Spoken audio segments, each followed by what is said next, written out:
जय मसीह की। आज 15 जून 2022 रोज़ की रोटी अध्ययन में मैं आपका फिर से एक बार स्वागत करता हूं और अभिनंदन करता हूं। आज के लिए परमेश्वर का वचन है मत्ती रचित सुसमाचार 6वां अध्याय और 25 पद, मैथ्यू चैप्टर 6 वर्स 25।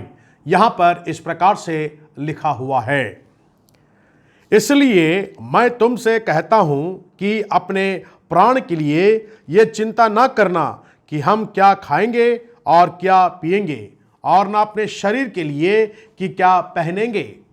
क्या प्राण भोजन से और शरीर वस्त्र से बढ़कर नहीं। हालेलुया। मसीह में मेरे प्रियो, हमारे उद्धारकर्ता प्रभु यीशु ख्रिस्ट ने पहाड़ी उपदेश में अनेक विषय के ऊपर प्रचार किया और लोगों को सिखाया, समझाया, संबोधित किया है। और हम देखते हैं एक विशेष बात पर वो चर्चा करता है, एक विशेष बात के ऊपर ध्यान देकर लोगों को बताता है, चिंता। हाँ मसीह में मेरे प्रियो, हर मनुष्य जो जन्म लेता है वो कहीं ना कहीं जीवन में किसी ना किसी बात को लेकर के चिंताग्रस्त होता है। ये स्वाभाविक है, मनुष्य है तो हम चिंता करते हैं, नाना प्रकार की बातों को लेकर चिंता करते हैं।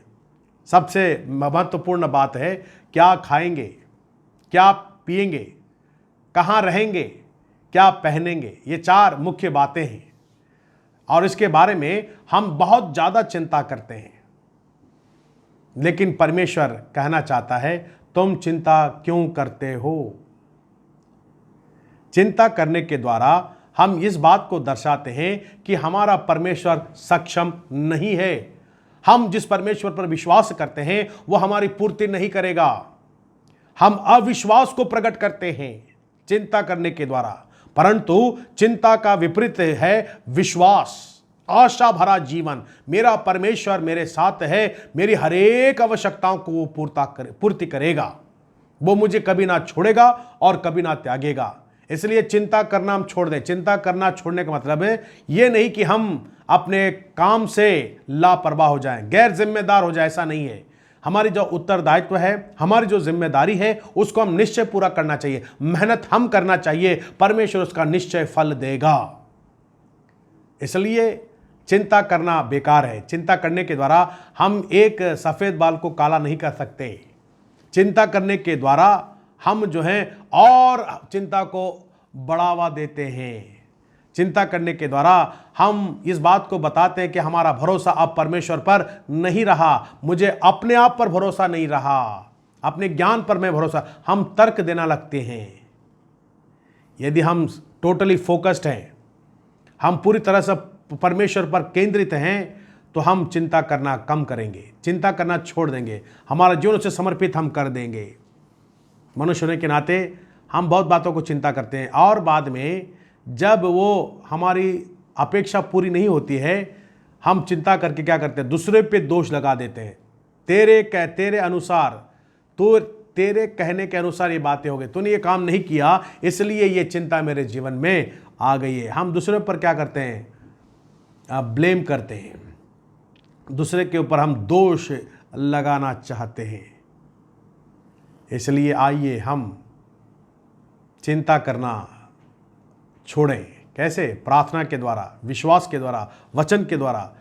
वचन को पढ़ने के द्वारा हमारा विश्वास बढ़ता है, प्रभु पर हम ज़्यादा निर्भर होने लगते हैं और हम आइए प्रभु पे भरोसा रख सकते हैं, क्योंकि वो हमारे हर एक आवश्यकताओं की पूर्ति करेगा, हमें वो संभालेगा, हमारे भविष्य को वो उज्जवल करेगा। हमारे बच्चों को लेकर हम चिंता करते होंगे, पर उनकी पढ़ाई को लेकर के, उनके विवाह को लेकर के, अनेक बातों को लेकर के। तो आइए हम अपने बच्चों का जीवन प्रभु के हाथों में दें।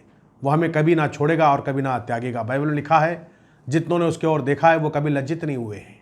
तो आइए हम प्रभु की ओर देखें और हम प्रकाश में हो सकते हैं। प्रभु आप सबको आशीष देने पाए। प्रार्थना करें। हमारे सर्वशक्तिमान सेनाधीश परमेश्वर पिता, हम धन्यवाद देते हैं आज के सत्य वचन के लिए। प्रभु आपने हमें फिर से एक बार स्मरण दिलाया। हम अनेक बातों को लेकर चिंता करते हैं और चिंता में हम डूब जाते हैं और ये बात को बताते हैं कि प्रभु हमें आप पर भरोसा नहीं रहा, होने दे प्रभु, हम अपनी चिंताओं को हटाकर आप पर हम केंद्रित हो जाएं, आप पर अपना जीवन को समर्पित करने वाले हो सकें। प्रभु, जितने मुझे सुन रहे हैं, देख रहे हैं, यदि उनके जीवन में कोई चिंता हो, यीशु के नाम से वो चिंता दूर किए जाएं। और प्रभु जी, यदि कोई बीमारी है, आप उन्हें छुएं, उन्हें चंगाई दें प्रभु जी। आर्थिक संकट हो, यीशु मसीह के नाम से दूर किए जाएं। उनके घर में आमदनी आने पाए, बच्चों की पढ़ाई को आप आशीष करें, जिनको नौकरी है उनको नौकरी दे प्रभु जी। जो भी चिंता है प्रभु, यीशु के नाम से वो दूर किए जाएं और अपने विश्वास से परिपूर्ण हो जाए, वचन के द्वारा भर जाए, उनके मनों में तेरे वचन भरने पाए प्रभु। आत्मिक आशीष उससे हमें भर दे। हमारे गुनाहों को, अपराधों को क्षमा कर। धन्यवाद देते हैं हमारी प्रार्थना सुनने के लिए। प्रार्थना यीशु मसीह के जीवित नाम से होकर मांगते हैं, आमीन।